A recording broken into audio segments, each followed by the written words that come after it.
Buenas noches, gracias por acompañarnos en Créditos y Consumo. Hoy tendremos un programa muy interesante. Estaremos hablando como siempre sobre asistencia crediticia, situación del mercado financiero. Para ello nos acompañarán en los primeros dos bloques. Estará la licenciada Estela Guillén, presidenta de la Agencia Financiera de Desarrollo. Luego se sumará con nosotros a la entrevista el presidente de la Cámara de Empresas Crediticias, el arquitecto Pedro Espínola Vargas Peña. Luego de la presentación comenzamos con el programa. Créditos y Consumo. Auspician Bixa. Credi Ágil. Credi Solución a tu alcance. Carsa. Serfín, creciendo juntos. Universo de Créditos y Consumo. SDM Créditos. Electrobam. Apoya Dr. Valé.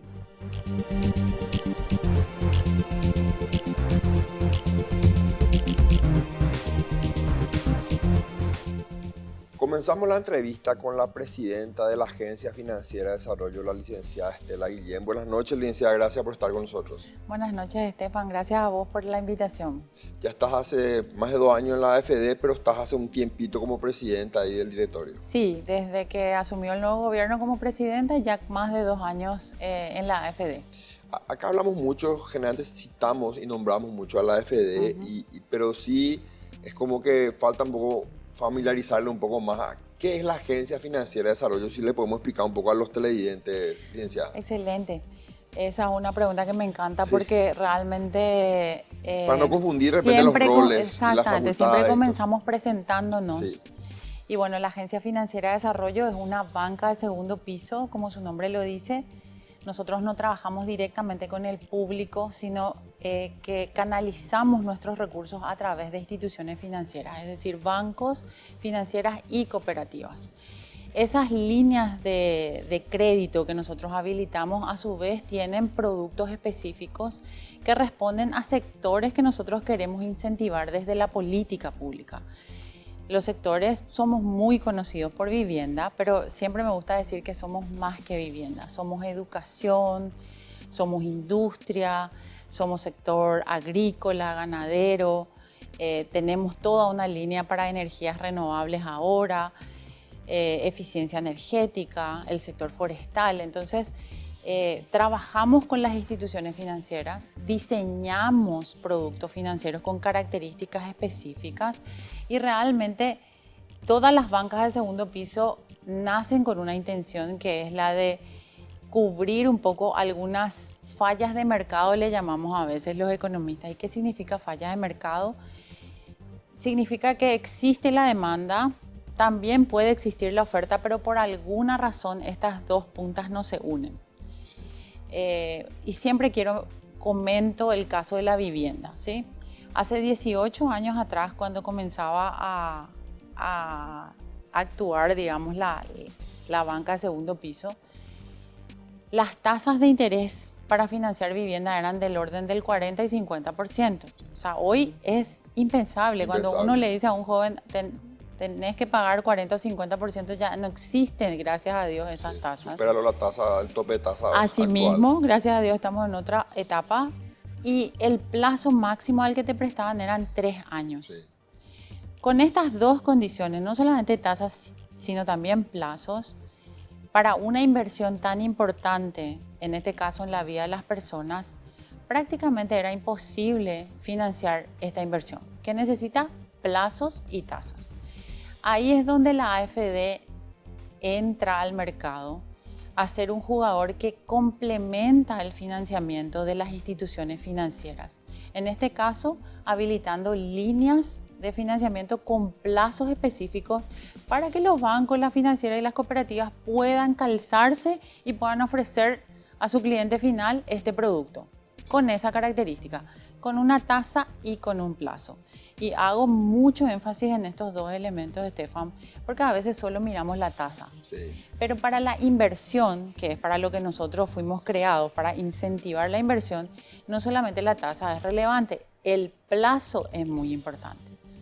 Entonces, eso es lo que hace la Agencia Financiera de Desarrollo en todos estos sectores. Dicen, hay una frase que dice, no hay peor crédito que el crédito que no llega, ¿verdad? Así mismo. Y mencionaste vos dos puntas. Está la oferta, que hay oferta de créditos y la demanda, obviamente demanda siempre hay, ¿verdad? Y la AFD entra a tratar un poco de mediar ahí en ese tema, ¿verdad? En tus 2 años, 3 años que estás ahí en la AFD, las facultades y las características de cómo se desenvuelve la AFD en el mercado, ¿sigue siendo las mismas hace 2 años o es como que ustedes, licenciados, se van dando cuenta, che, mira, tenemos que ampliar esta facultad, necesitamos retocar esto porque el mercado de repente te exige, ¿verdad? Te lleva a esa situación o sigue siendo la misma, licenciada? Nosotros tuvimos una reforma de nuestra Carta Orgánica, o sea, la ley que nos permite hacer todo lo que hacemos hace casi 2 años, un poquito menos, 1 año y medio. Y realmente es como vos decís, el mercado financiero evoluciona de manera muy dinámica. Y las necesidades de las personas también evolucionan, porque la economía tiene una evolución y las necesidades de financiamiento acompañan esa evolución de la economía. Lastimosamente, y eso no es que hace solamente a nuestra institución, las evoluciones legislativas, vos que sos abogado, sí, me vas a saber decir. No acompañan en la misma rapidez No tienen la misma rapidez. No. Entonces, a tu pregunta, ustedes se dan cuenta de que necesitamos hacer ajustes, sí, todo el tiempo. De hecho, esta primera reforma de nuestra Carta Orgánica nos llevó como 5 años o más trabajar y sabíamos de lo que estábamos hablando, incorporamos cuestiones que veíamos que ya el mercado requería. Y bueno, tiene su tiempo pasar una ley a veces. Y hoy tenemos una nueva ley y somos conscientes de que hoy mismo ya nos damos cuenta de que para la siguiente reforma ya estamos incorporando otros elementos probablemente. Sí, fíjate que se festejaba hace unos años, si mal no recuerdo, en el 2021 la promulgación de la ley 4017, que es la ley de firma electrónica y digital. Así es. En otros países hoy en día se da un crédito con herramientas tecnológicas, es muy fácil, ¿verdad? Con una firma digital uno puede endeudarse, puede obligarse, ¿verdad? Pero nuestra ley aquí, licenciada, le puso una barrera que para tener una firma digital, estoy dando un ejemplo, tiene que estar certificada la firma, ¿verdad? Si no, no es una firma digital con fuerza ejecutiva ante un eventual impago y uno no quiere recurrir al Poder Judicial y demandando, ¿verdad? Así es. Entonces que tenemos en el mercado creo que 2 empresas certificadoras de firma digital. Y estamos hablando del orden de, creo que la más barata $100 y algunas llegan a $180 por firma certificada.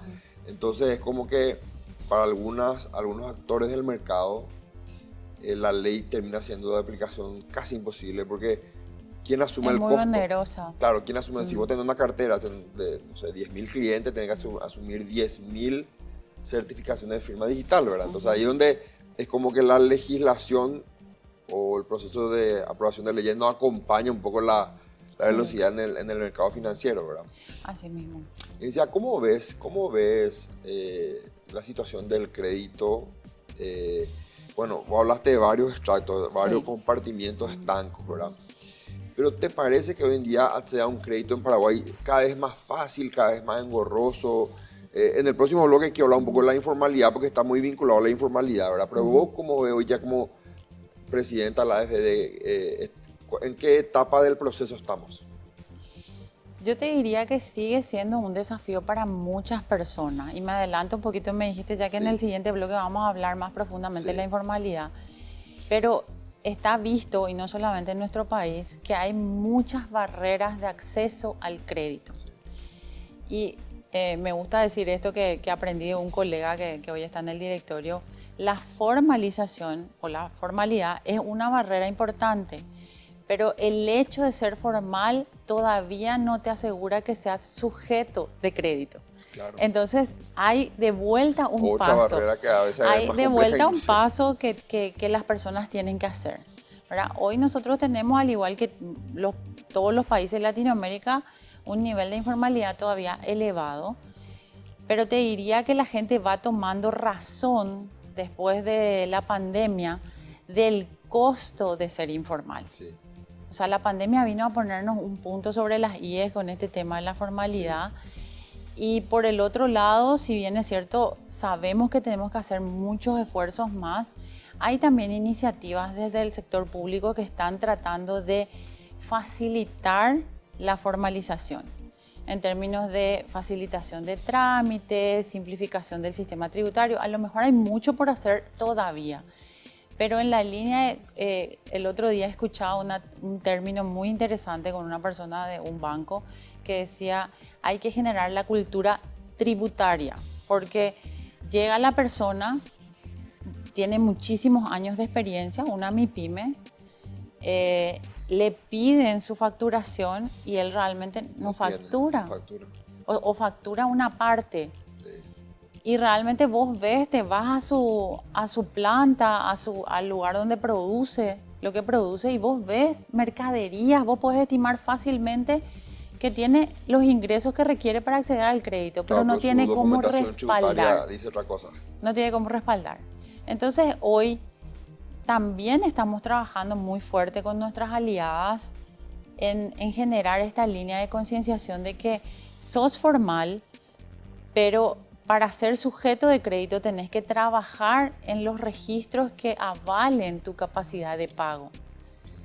Y que realmente no acceder a un crédito en el tiempo que vos necesitas para crecer es una limitante enorme que te genera un costo tal vez más grande de lo que te genera una tributación real en ese momento. Sí, es un tema ese, porque mucha gente hasta cree que tener un RUC, ya soy formal porque tengo un RUC, ¿verdad? Y sí, ahí es el primer eslabón, ¿verdad? Después tenemos un camino largo por recorrer y te pasa eso, ¿verdad? Yo tengo, si bien soy abogado del sector financiero, escucho mucho esa problemática, ¿verdad? De gente que...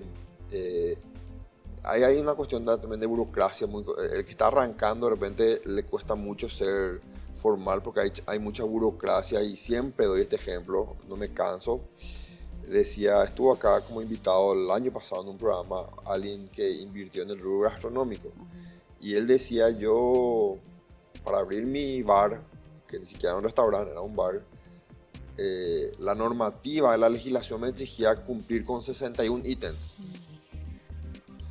Y yo quité un crédito de 50 millones de guaraníes hace 3 meses y ya gasté 30 y todavía no cumplí ni la mitad de los requisitos que me piden para abrir de forma formal. Entonces ya estaba analizando, voy a abrir nomás ya así, aunque no tenga todos los requisitos, porque si no se me acaban y no me van a dar otro crédito si todavía no estoy facturando y generando. Entonces ahí tenemos una situación bastante compleja, ¿verdad? Que bueno, hay que abordarlo y hay que trabajarlo. Yo sé que la AFD no es el único actor que, pero solamente que escuchas de eso. Por supuesto, uno de los elementos que facilita la formalización, valga la redundancia, es la facilitación de trámites. Porque en general, para las pequeñas empresas, tendríamos que tratar de hacer un sistema lo más flexible y ágil posible, ¿verdad? Porque justamente te genera un sobrecosto enorme, ¿verdad? Yo sé que hay instituciones como el Ministerio de Industria y Comercio que está trabajando en esa línea decididamente, ¿verdad? Tenemos ahí un ejemplo que son las EAS, sí, que vos hoy podés abrir tu empresa totalmente desde cualquier lugar del mundo, decía, me acuerdo de una persona, ¿verdad? Sentado en una cafetería en cualquier lugar del mundo podés abrir una EAS. Cierto, es una parte, todavía hay una parte enorme que recorrer, pero yo creo que desde el gobierno somos conscientes y escuché al ministro de Industria que decía que uno de sus objetivos era la simplificación de trámites masiva, ¿verdad? Para este segmento. Claro. Vamos a un corte, licenciada, y a la vuelta quiero hablar un poco sobre este tema. También quiero hablar un poco qué tal el presupuesto de la AFD, ¿verdad? Excelente. Entonces, es un tema importante eso. Volvemos en breve con nuestra invitada.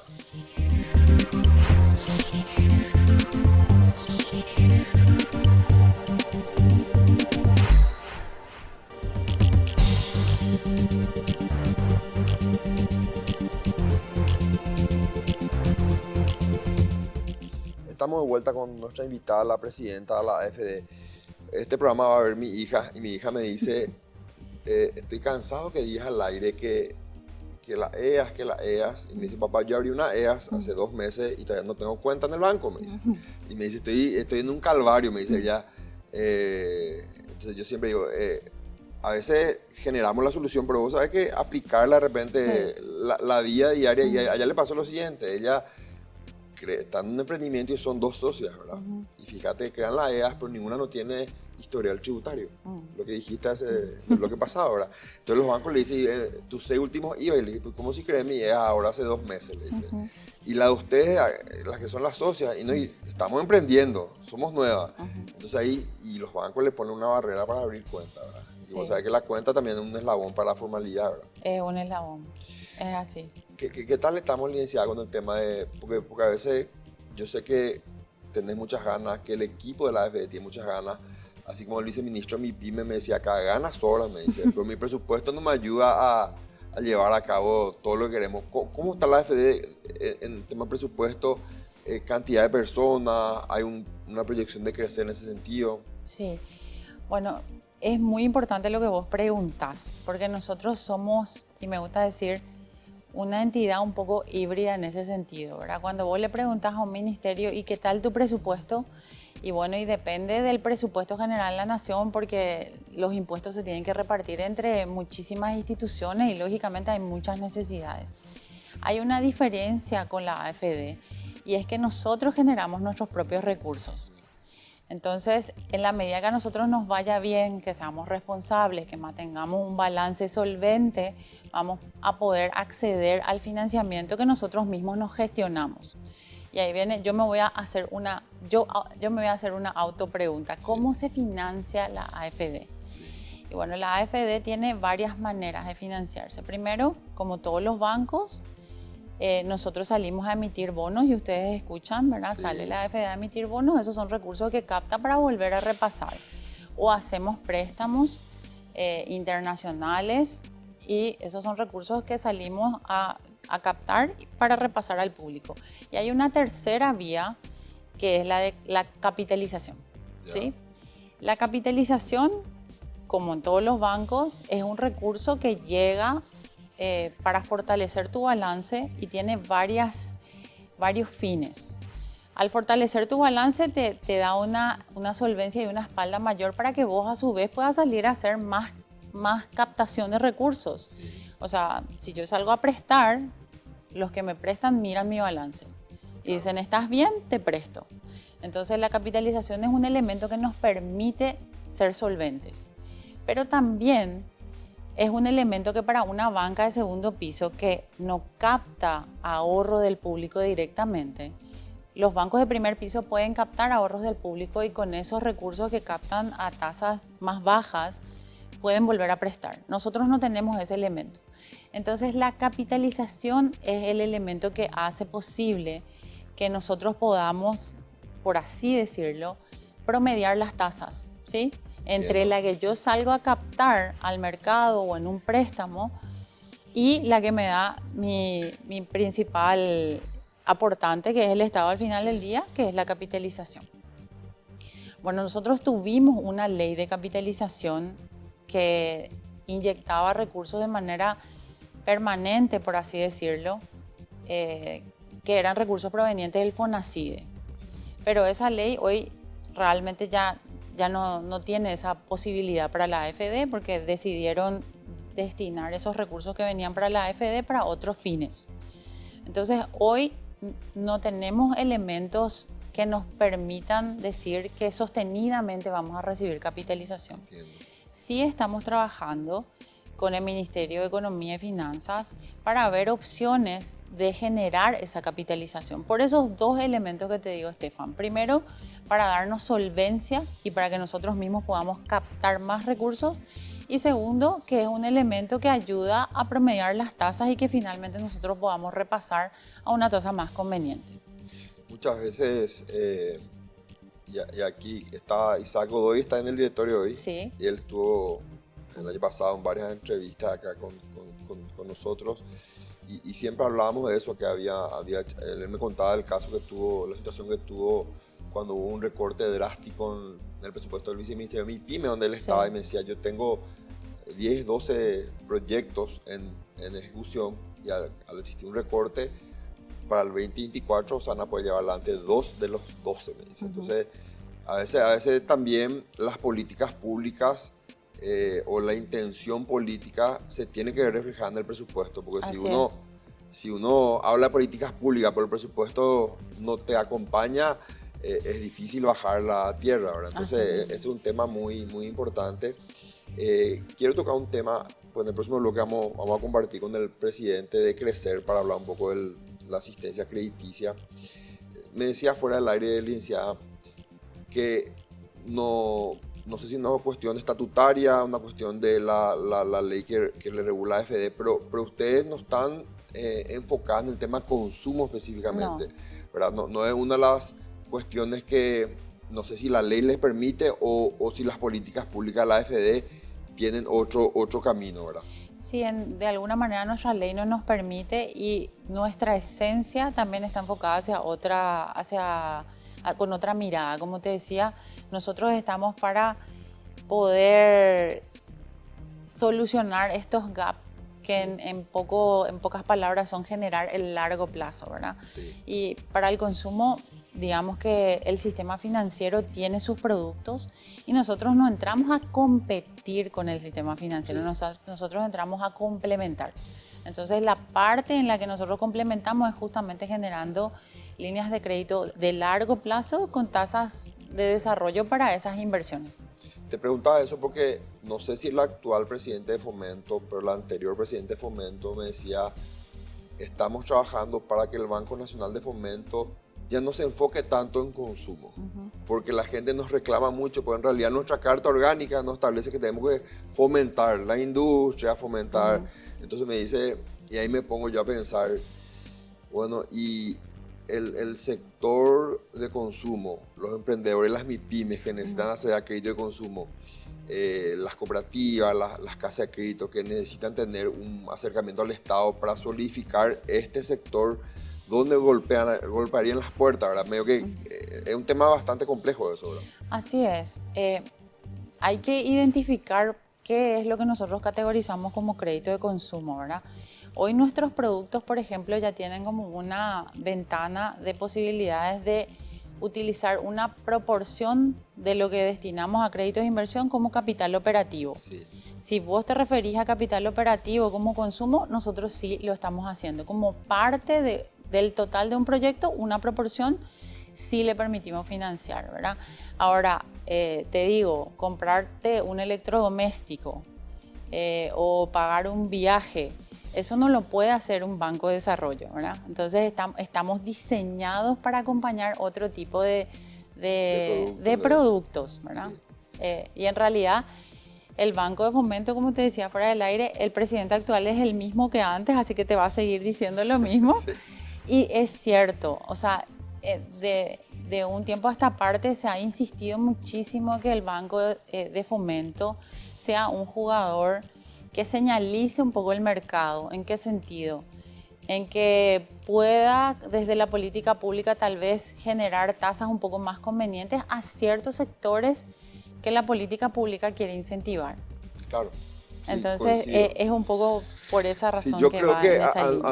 al no estar definido quién es el jugador del Estado que en realidad va a enfocarse en el tema de consumo, el Estado tiene que apoyarse en el sector privado. Esa es una opinión personal mía, porque tampoco podemos dejar a la deriva a la gente que busca créditos de consumo, ¿verdad? No podemos. Entonces tenemos que, el organigrama del Estado no establece quién se va a encargar del tema de consumo, apoyémonos en el sector privado, ¿verdad? Y para eso le invitamos al presidente de Crecer, Pedro Espínola Vargas Peña, va a estar en el próximo bloque, licenciado con nosotros, y vamos a hablar un poco de ese tema. Excelente. Volvemos en breve con un invitado más y seguimos con crédito y consumo.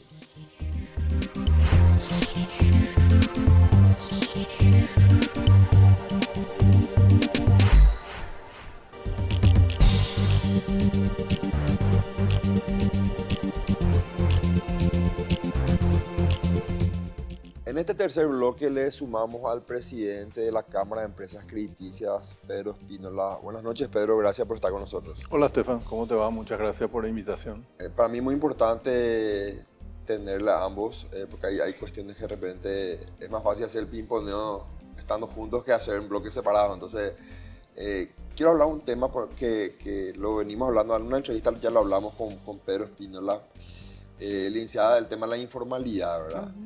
Y yo siempre quiero poner sobre la mesa qué debería de venir primero, la bancarización o apuntar a trabajar la informalidad, o ambos en conjunto, porque en un momento dado escuchaba yo una entrevista de un referente del Banco Central del Paraguay, decía, primero tenemos que formalizar para poder bancarizar a la gente. Pero entonces vamos a bancarizarle a cada 10, 15 años a la gente, ¿verdad? Porque formalizar no es tan fácil, ¿verdad?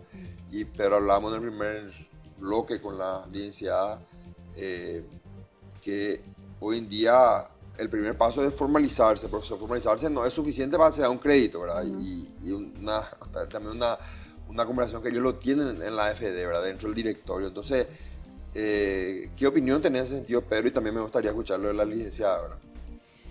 Pues yo creo que el concepto de inclusión financiera, que está como caduco, Presidenta.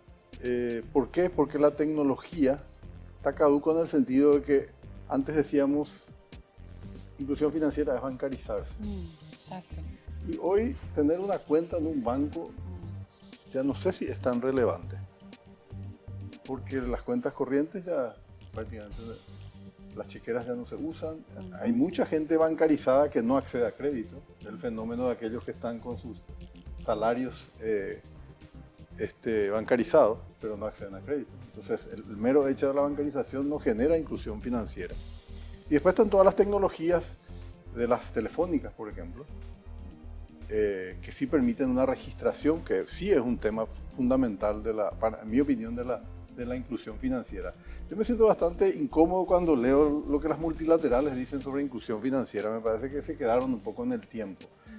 Y las conozco muy bien, estuve 4 años en Washington en una de ellas, y de repente se desfasan. Yo creo que tenemos que hacer un debate, sobre todo para un país como este, que necesita a gritos la inclusión financiera, de qué es inclusión financiera. Y ahí el concepto de acceso a crédito es el que me parece que hay que poner énfasis. O sea, la gente necesita crédito, la gente y las empresas, las personas físicas y las jurídicas, desde un nivel para abajo, que son a las que se les hace difícil el acceso a crédito. Entonces, ¿qué viene primero, la formalización o el acceso a crédito, o la educación financiera, que es la otra pata normalmente que hablamos cuando decimos inclusión financiera? Y yo creo que es un triángulo y no un rectángulo. Porque si la ponemos a las tres en pie de igualdad, es muy difícil mover el rectángulo para arriba cuando tenés la marea en contra. Sin embargo, con un triángulo vas entrando. Entonces, ese triángulo tiene en su vértice el acceso a crédito. Y en las otras dos puntas, para mí, es el lugar de la educación financiera y la formalización. Claramente la formalización tiene grandes ventajas. La tributación, se paga impuestos en la formalidad, hay seguridad social, el colaborador está protegido y aparte hay aportes a las cajas que generan también desarrollo. Y hay registración, y ese último punto es el que no se suele hacer mucho énfasis. Uno está incluido cuando está en alguna lista, en algún lugar, y es conocido su movimiento. Por eso el rol de los burós es tan importante. Las telefónicas son también un factor de inclusión, porque ellos están registrando, tienen todo el movimiento. El historial. Sí.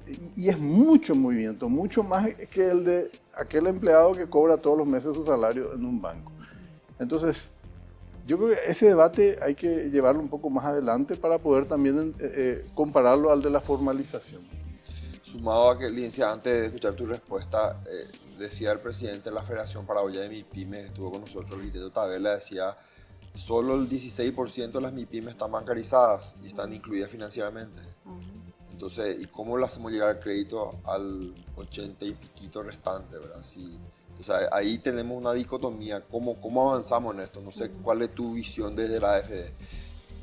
Bueno, yo, cuando me dijiste que el concepto está caduco, me asusté, ¿verdad? Ahora entiendo por qué, coincido totalmente con usted. de que bancarización no es inclusión financiera. O sea, si le ponemos en el mismo nivel, estamos realmente en el pasado. Inclusión financiera es mucho más que bancarización, es poder acceder a servicios financieros que no necesariamente una cuenta o lo que sea, y saber usar sus servicios financieros y usarlo de manera frecuente incluso, ¿verdad? Y para eso, para saber usar el servicio financiero, necesitas educación, un compañero ideal. La formalización creo que es un elemento importante, pero como bien dijiste, falta ahí un aliado a mi criterio. Coincido mucho en lo que vos mencionás y creo que un aliado que hoy está presente en nuestras vidas es la tecnología. La tecnología hoy nos facilita el acceso y nos facilita la captura de información de una manera nunca antes vista en la humanidad. Y al final del día, lo que hace que el sector financiero permita que otorgue o no un crédito está basada en la confianza y en el nivel de información que tenga. Entonces, en la medida, ya hay otros países, no estoy diciendo nada nuevo, en otros países ya sucede que toda la información que nosotros generamos en términos financieros, desde el pasaje que pagamos, desde el Uber que tenemos, desde todo se está capturando en buró de créditos, en lo que fuese, que genera un listado de información que hace que o el banco, la financiera o la organización que fuere genere la suficiente confianza en esa persona y que pueda otorgar el crédito o el financiamiento. Entonces, la tecnología es un aliado que hoy viene a cambiarnos la vida, en definitiva. Y en definitiva para todo, para la formalización también. Yo creo que hoy la bancarización o el acceso al crédito, yo quiero cambiarlo el término de bancarización, el acceso al crédito es un incentivo a la formalización. Exactamente, totalmente. Entonces, hoy yo te contaba un ejemplo de una persona que hoy está emprendiendo y que llega y el banco le dice, a ver, mostrame lo que tenés. Pymes en el mayor de los casos, porque es donde más barreras tenemos que saltar para llegar a que sean sujetos de crédito. Y es increíble, vos ves cómo tienen experiencia, vuelvo a repetir, tienen mercaderías, tienen un montón de temas, pero no tienen la información suficiente para que la contraparte pueda decir, yo confío en darte este crédito, ¿verdad? Hay programas en algunas instituciones financieras que hoy, hace poco me reunía con algunas personas que me decían, yo nunca le digo no al crédito. Si yo le digo es sí, le digo sí, o le doy una receta que tiene que seguir para venir en 2 meses y que yo le dé. Entonces, hoy estamos tratando en algunas instituciones de cambiar y de generar ese incentivo correcto. O sea, que el acceso al crédito o al financiamiento sea un incentivo a que la persona se formalice. Y de vuelta, yo digo, la tecnología es un aliado que nos va, o sea, tenemos que usarla como un aliado que nos lleve a cambiarnos la forma de ver este triángulo o rectángulo, ¿verdad? O sea, la tecnología está en el medio y definitivamente tenemos que tener voluntad para evolucionar y evaluar de otra manera las cosas, sobre todo en segmentos que tienen tantas barreras para saltar. Y en este caso, cuando hablamos de pymes, sabemos que para el sector financiero, la evaluación que tiene tanto detalle para estas personas o que involucra el traslado de asesores de crédito para ver la realidad, eso es costo, no podemos decir lo contrario. Pero la tecnología nos ayuda a reducir costos para estos segmentos que tienen tantas barreras. Y al final del día, yo creo que eso va a hacer que se dinamice la inclusión financiera.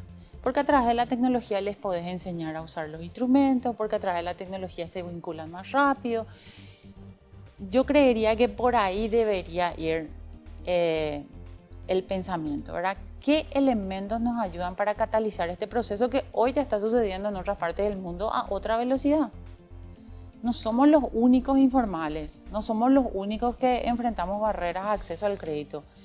En todas partes sucede esto.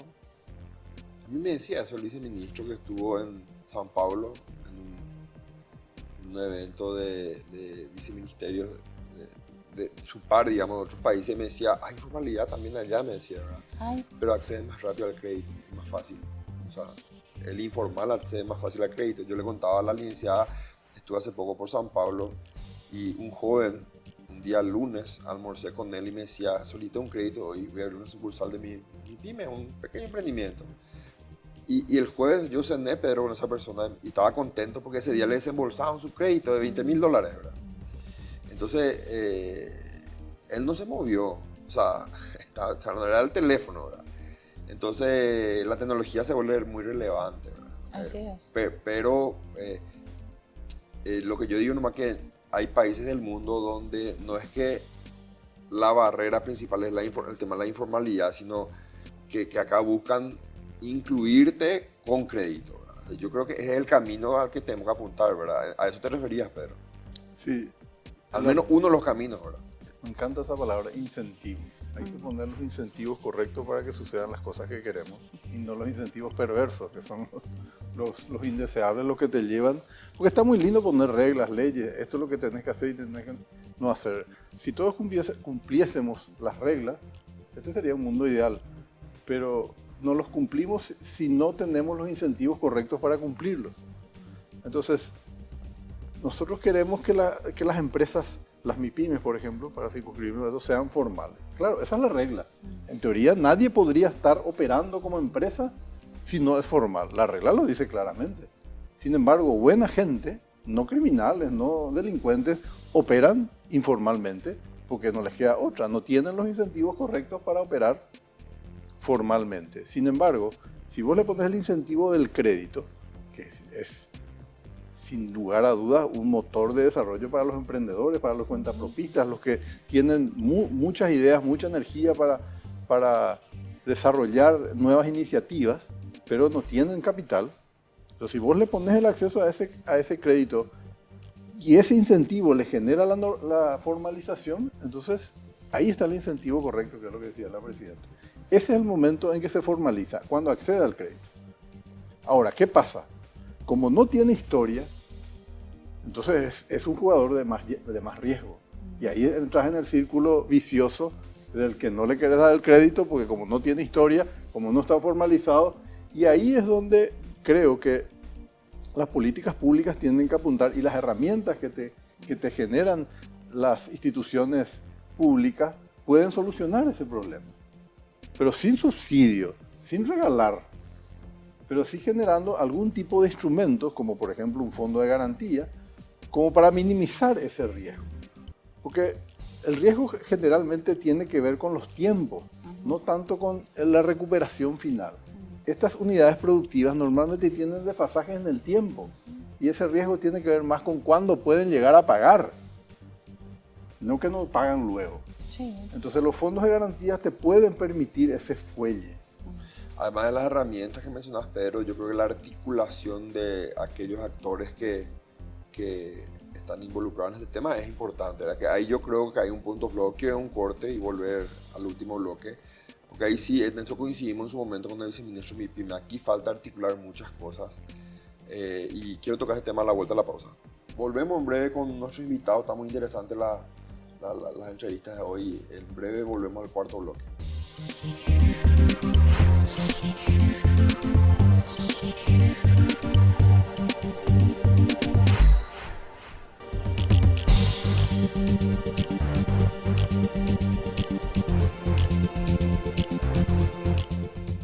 Llegamos a nuestro último bloque del programa de la fecha. En las primeras 5 o 6 discursos del presidente de la República, noté, Pedro, licenciada, noté que el presidente hablaba como uno de los pilares de sus primeros, no sé si 100 días o, ahí corregime, pero vos también estuviste en ese evento, o de los 5 años, es apuntar a formalizar a aquellos otorgantes de crédito. Apuntó mucho a ayudar a las MIPYMES con crédito. O sea, yo le veo al presidente de la República con esa intención. Ahora, a mí sí me preocupa un poco la falta de articulación que existe, obviamente este gobierno es nuevo, pero ¿cómo hacemos para hacer que trabaje junto al Banco Central del Paraguay, el Ministerio de Economía, la AFD, BNF, gremios, ASOBAM? Porque sí veo muchos compartimientos estancos, veo muchas ideas volando. ¿Y cómo articulamos eso, verdad? Me gustaría escuchar un poco la opinión de usted, licenciada. Usted ya tiene experiencia hace rato en el mercado financiero. Porque sí hay muchos actores, pero pareciera que no hay alguien que esté articulando eso, ¿verdad? Sí, yo te comentaba fuera de la pausa, ¿verdad? Que realmente la entidad rectora de estas políticas, sobre todo lo que es pymes, es el Ministerio de Industria. Y que nosotros realmente debemos seguir, tenemos mucho por mejorar en términos de articulación, pero tenemos que acompañar las políticas del ente rector. O sea, nosotros por nuestra cuenta no podemos generar políticas Claro. De formalización, pero sí podemos acompañar generando incentivos correctos en el diseño de nuestros productos financieros, ¿verdad? Yo sé que hay conversaciones, a veces la articulación es algo invisible. Se están generando conversaciones, estas conversaciones a veces no salen rápido porque o se tienen que generar nuevos instrumentos. No significa que no exista, pero vos sabés que sí, es un desafío para el Estado articularse y es un pedido incluso explícito del presidente para todas las instituciones. Personalmente a mí me lo dijo, o sea, al momento de asumir me dijo, yo les quiero pedir que realmente trabajen en conjunto. Hoy estamos trabajando de la mano con BNF, o sea, históricamente no sucedía eso. Hoy estamos trabajando muy de cerca con el Ministerio de Economía para las políticas que estamos llevando adelante. Históricamente tampoco tuvimos una relación con el crédito agrícola de habilitación. Hoy, de aquí a poco, esta es una primicia, vamos a tener habilitado un fondo de garantía para mujeres del sector rural. O sea, sí estamos haciendo los esfuerzos, porque como te digo, la articulación no es algo que se vea tangible. Y me gusta el dicho de Indira Gandhi, no hay que contarle a la gente el dolor de parto, sino hay que mostrarle el niño. Entonces estamos trabajando en que nazca el niño. Parece muy positivo eso. Pedro, quiero hacerte una pregunta en tu doble rol, ¿verdad? Porque Pedro está como presidente de VICSA, uno de los juros de crédito más importantes, y también presidente del gremio de casas de crédito, otorgantes de crédito dinerario. ¿Qué te preocupa? Porque ambos sectores están en un proceso de regulación. ¿Qué te preocupa de este proceso que a tu criterio pueda incidir en ponerle más palo a la rueda al acceso al crédito? A ver, quiero decirte, para poder contestarte, que nosotros en ambas instituciones, en el gremio y en VICSA, en el buró, como que tomamos dos banderas, ¿no? Una, la de la inclusión financiera, y otra es la de tratar de minimizar todo ese sistema financiero subterráneo. Porque están muy relacionados, porque la inclusión financiera no ocurre, pero el crédito igual ocurre. Igual pasa. O sea, es como el agua, fluye igual. O sea, el emprendedor tiene acceso a crédito, pero es un crédito que le acogota y le mata. Sí. Entonces, el sistema financiero subterráneo, que son las palabras que justamente el presidente, en su momento siendo presidente electo, hizo en alguna de sus ponencias, debemos atacar, porque si atacamos eso pasa a ser formal, pues. Esa es otra de las formalizaciones que tienen que ocurrir, que es la que el presidente mencionó en un conversatorio, en el Club Ejecutivo, que él quiere subir el Producto Interno Bruto. Y amén de nuevas empresas como Paracel y compañía que mencionó, hay una enorme economía subterránea, entre ellas la economía financiera subterránea. Si eso nomás sube, ya sube el Producto Interno Bruto. Entonces, tomando un poco ese direccionamiento del presidente, nosotros desde el gremio y desde el buró queremos apoyar justamente promoviendo la inclusión financiera para que la economía financiera, para que el sistema financiero subterráneo, lo normalmente conocido como usureros, disminuya. No te digo que vamos a poder hacerlo desaparecer, ¿verdad? Porque como la cucaracha, ¿verdad? Pero sí lo podemos hacer bastante más chiquito, como ocurre en casi todos los países. Ningún país es cero, pero es mucho más irrelevante, ¿verdad? Entonces, esa inclusión financiera, ese acceso a crédito, tomando las palabras de la presidenta, es nuestra bandera para conseguir que el sistema, que los usureros desaparezcan, vamos a decirlo así en forma rápida.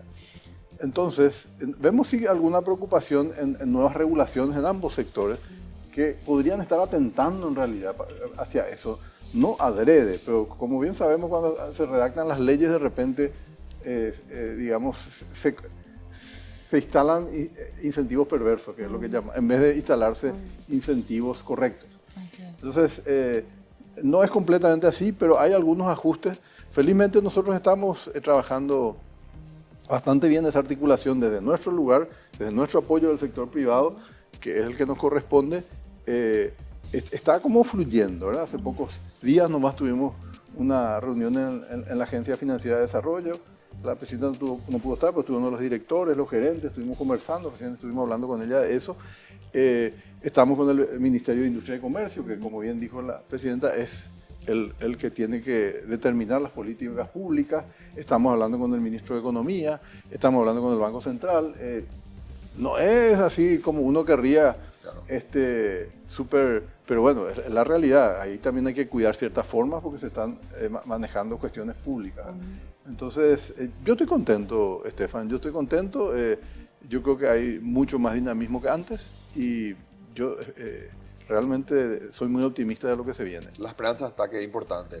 Bien, ya para cerrar el programa te quiero pedir un mensaje al sector MIPYMES, ¿verdad? Aquí nosotros tratamos de apoyar mucho y sé que la AFD, en todo lo que implica, como hablaste, ese porcentaje de capital operativo que va a créditos MIPYMES, está trabajando, si pueden mencionarnos algún proyecto, alguna visión para el 2024 que tengan, pero vos estás al frente de una dependencia del Estado que, digamos, atiende a varios sectores, pero quiero un mensaje, si es posible, a las MIPYMES, porque yo es un sector que las veo bastante golpeadas y bastante ansiosas de acceder a crédito. Bueno, para nosotros desde la AFD o en la AFD estamos convencidos de que es un segmento que es estratégico para nosotros, ¿verdad? Y no es que nos preocupamos, sino nos ocupamos de manera permanente en la medida que podemos rediseñar nuestros productos. Como les dije, ahora ya incluye la capacidad de financiar capital operativo, estamos viendo alguna medida de agilizar un poco más los desembolsos, estamos yendo a conversar muchísimo con los gremios. Esto es algo que, así como dijiste, Isaac Godoy hoy forma parte de nuestro directorio. Eso no es menor, claro. Es una de las personas que yo considero que más conoce sobre pymes en el país, y es una persona que está llevando todo su conocimiento al directorio. Y con ese conocimiento estamos diseñando no solamente políticas de crédito, estamos reforzando nuestro diseño también de nuestros fondos de garantía, como decía el doctor. Ese también es un instrumento importante que ayuda a saltar una barrera que o es la falta de garantía o la capacidad de impago. Entonces ahí estamos poniéndole mucha fuerza a eso y estamos muy contentos, Estefan, de que hoy te puedo decir, si comparo mi cartera con la del año pasado, hoy tengo 36% más de cartera en el sector pymes. O sea, estamos comenzando a ver los resultados de una cadena de elementos que estamos llevando adelante para que justamente podamos llegar de manera más efectiva y eficiente a las pymes. Le agradezco a los dos. Para mí muy importante tenerles conjuntamente a dos de los principales actores de lo que este objetivo trazado por el gobierno, que es el de asistir financieramente a las MIPYMES, al ciudadano en general. Entonces, muy importante para Crédito y Consumo. Gracias a los dos por estar. Gracias por la invitación. Gracias, esta fue una entrevista muy importante. Hablamos de varios temas. Estuvo con nosotros la presidenta de la AFD, la licenciada Estela Guillén. Estuvo el arquitecto Pedro Espinola Vargas Peña. Le agradecemos por acompañarnos en Crédito y Consumo y lo esperamos nuevamente el próximo jueves, 21 horas por Canal Pro.